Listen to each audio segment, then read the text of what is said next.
Today's episode is brought to you by Freedom Project Academy. Take back your kids' education. FPA's fully accredited classical curriculum provides live, on-demand, and homeschool courses built on Judeo-Christian values. Request your information packet and save 10% on tuition by visiting freedomforschool.com. That's freedom, F-O-R, school.com. This is the Dr. Duke Show. Hello, everyone, and welcome to the Dr. Duke Show. I am the man, and I am joined by the man squared, Dr. Duke of Earl. Jake Jacobs. You got it. Great to see you, Duke. Good. You're still. I see you're still whiling away your retirement in Arizona, swimming, golfing, or just living it up down there, aren't you? Yeah, what can I tell you? Yeah, you know, I fought with that the cartel on the border, and here I am. With that tan, you look like you could pass for an illegal immigrant. I'm telling you right now. Has anybody checked your papers yet? All the time, dude. All the time.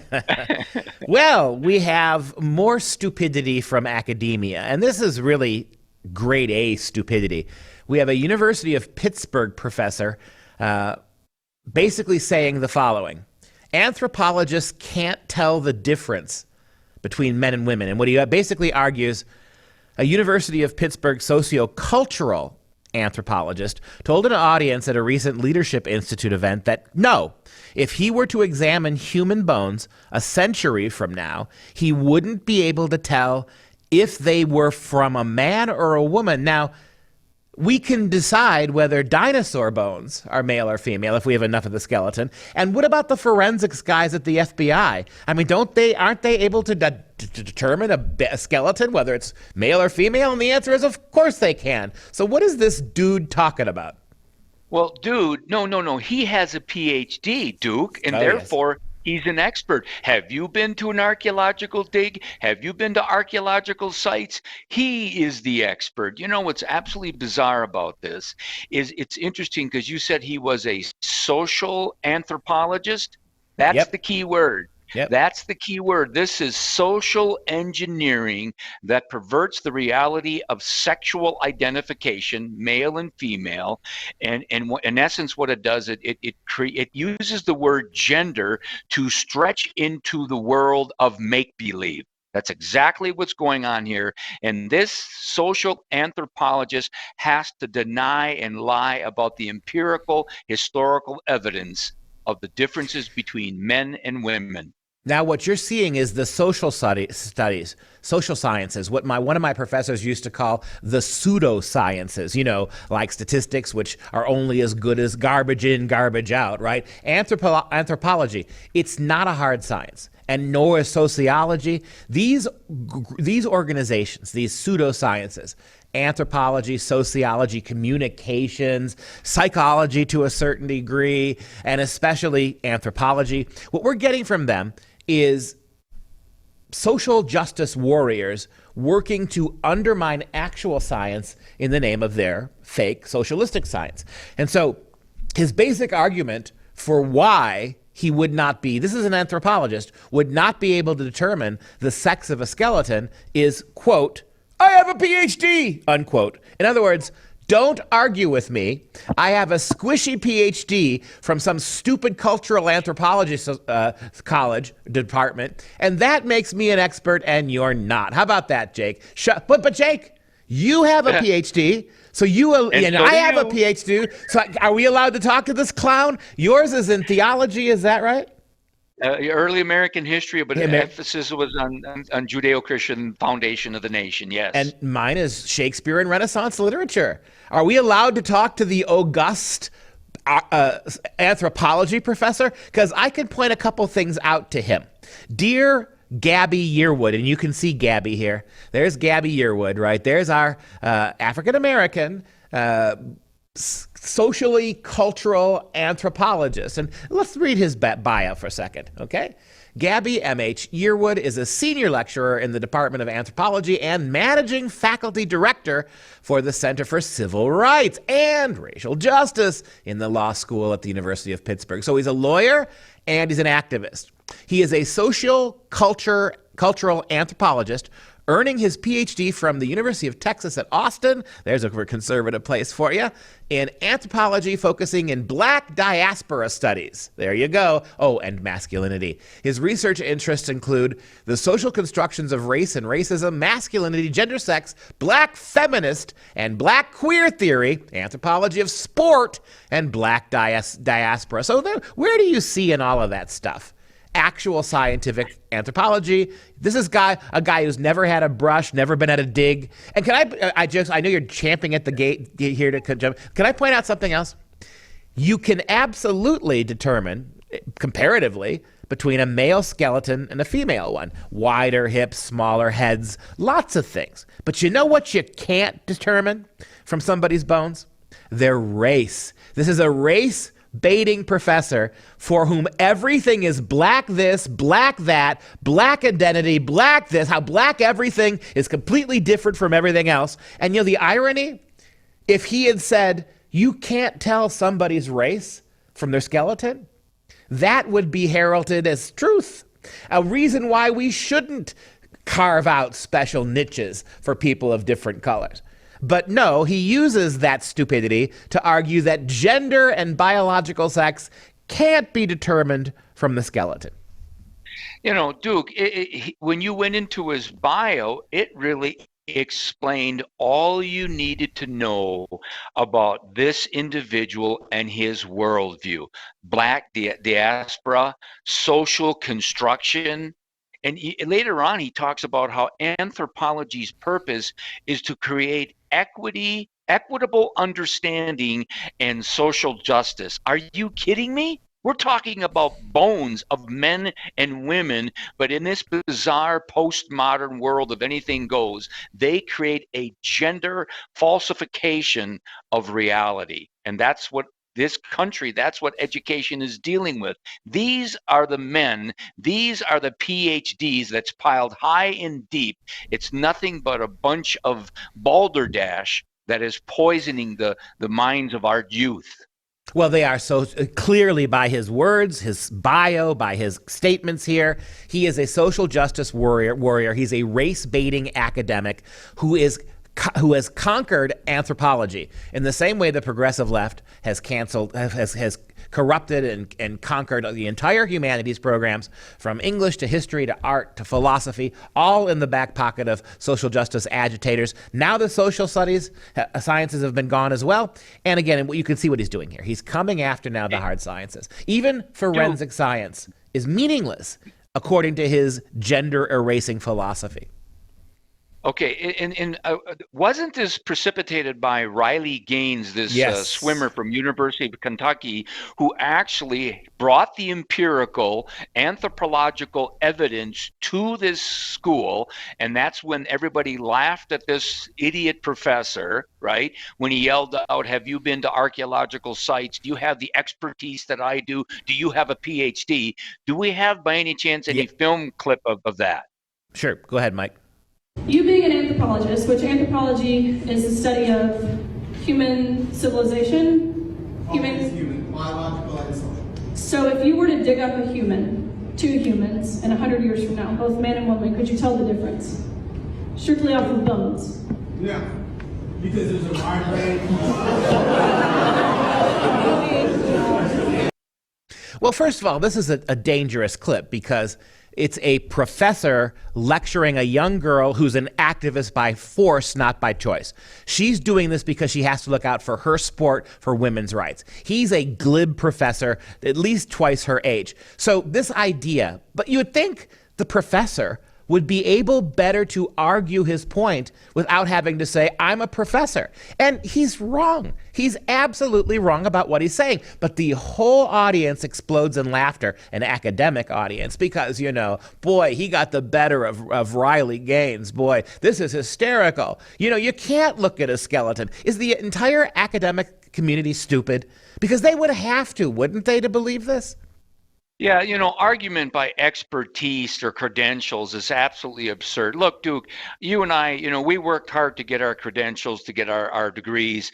But the fact of the matter is the degree does not prove a point. Nope. Facts science, biology, empirical evidence proves a point. Yeah, right here they're showing a difference between male and female pelvic bones. I mean, these are facts. These are anthropological, empirical facts that destroy this social engineering by these wokeocrats. Yeah, and the funny thing is that he was angry. They were laughing, I think, at Riley, and they were laughing at the, the woke truth that the professor said. But the professor got angry. Here's what he said. He said, quote, "I'm just curious as to why I'm being laughed at," he said, adding that he was, quote, "the expert in the room," and exclaiming, "I have a PhD." Well, there you go. That tells you what you can and can't do, doesn't it? And, Michael Knowles, Michael Knowles from the Daily Wire, he's been shouted down. He's been attacked. Riley herself has been attacked. Mike, you have video of some of this. So throw up that as well while we talk. Yep. Here's Riley. She's being shuffled out of a talk because death threats and violence have been screamed at her. Cops, police officers have to escort her for her own safety for simply defending the right of women to play women's sports. Take a look there. And Duke? Black Lives, and the flag says, the poster, Black Lives Matter. What does Black Lives Matter have to do with women, black women, playing black sports without having men, black men or white men, taking their spaces away? What does Black Lives Matter have to do with any of this? And you and I both understand that the Black Lives Matter Marxists, they have an agenda to wear down, to destroy the United States of America, our republic under God. This is a worldview war. We know that, it's obvious. This is an attempt to destroy Genesis 1:26, where it says that we have been made in the image of God, male and female. And Black Lives Matter, they've expunged a lot of this, but if you go into their website, it talks about the advancement of queerism, transgenderism, of all the different various alphabet people-isms that's happening in the country today. So these are not strange bedfellows. These are partners in crime. The crime to, in essence, destroy this great nation. By the way, what I think is also a crime is how we see that the 1964 Civil Rights Act, which talked about stopping sexual discrimination, and then the Title IX, in essence, they used the term. It says this: "No person in the United States on the basis of sex shall be excluded from participation in, be denied benefits of, or be subjected to discrimination under any educational program." Well, it's interesting, the word sex is used, not gender. But they purposely now, the Biden administration is reinforcing Title IX by now putting in the word gender. It's not in the Constitution. It's not in the original Civil Rights Act or the Title IX Act, because they recognize they're stuck with the word sex, and they have to create this social engineering genderism, so to speak, so they can...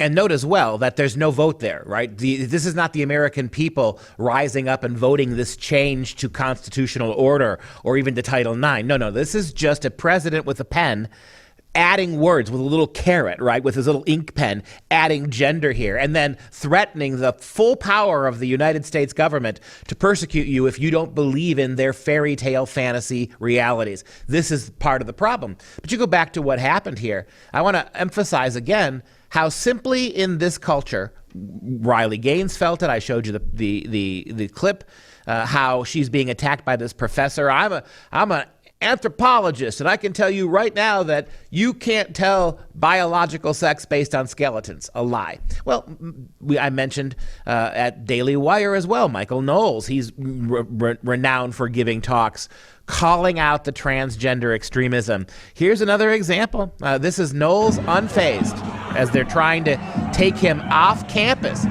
They have these tear gas. They've got all sorts of smoke machines to try to obscure this talk. This is not a confident group of people.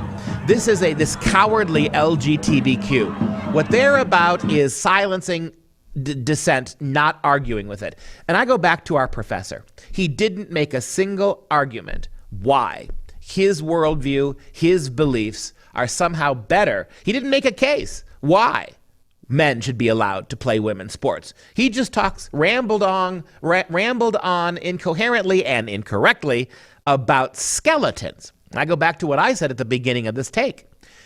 You know, the one thing you really can't tell is race, but this guy is a race essentialist. You are who you are because of your race. It is your skin color. The melanin in your skin makes you special, unique, different, victimized, oppressed, also powerful and strong. All these contradictions we hear from these people. Race is absolutely irrelevant. Sex and biological sex are inherent. This is remarkable. The same people who tell us that their race is superior or their race is unified and their race is what the source of their power or their intellect or their worldview is. Race is nothing. It's a completely made up thing. But the things that he's telling us with his PhD is actual biological necessity, is something that is, however, culturally determined. Duke, you know, it's interesting. You and I have been in a number of debates. You were just recently debating on Ripon College's campus, if I'm not mistaken. And anytime I've ever been in a debate, I never fell back upon the fact that I had a PhD or I had a master's degree. I always dealt with empirical, historical, factual evidence.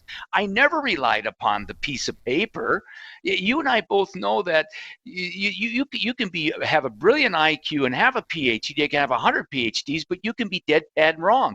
You can be living in a world of lies and disinformation, and therefore that's why I don't say I have a PhD. Who gives a rat's patootie if I have a PhD or you have a PhD? Well, if you did say that, if you did say, look, I'm a PhD, if you said that, they would call you white supremacist, and they would say that this is your white privilege. Yep, you have white privilege. And if you used facts instead of emotional appeals, they would say of you that you're buying into a Eurocentric understanding of empiricism, right? And so they would immediately erase you for those two things. Then when they do what they do, when they say it, right, notice how their PhDs, their expertise, their lived experience, Jake, that defines truth for them. It doesn't have to be true. They feel it, so it's true. And so are we surprised that emotion, childishness, and illogic is what drives this whole movement? Still to come. As famed South Carolina Republican Senator Tim Scott considers a run at the White House, some say he may be the VP candidate, maybe vice president material, that can actually help Republicans win. We're talking about that next.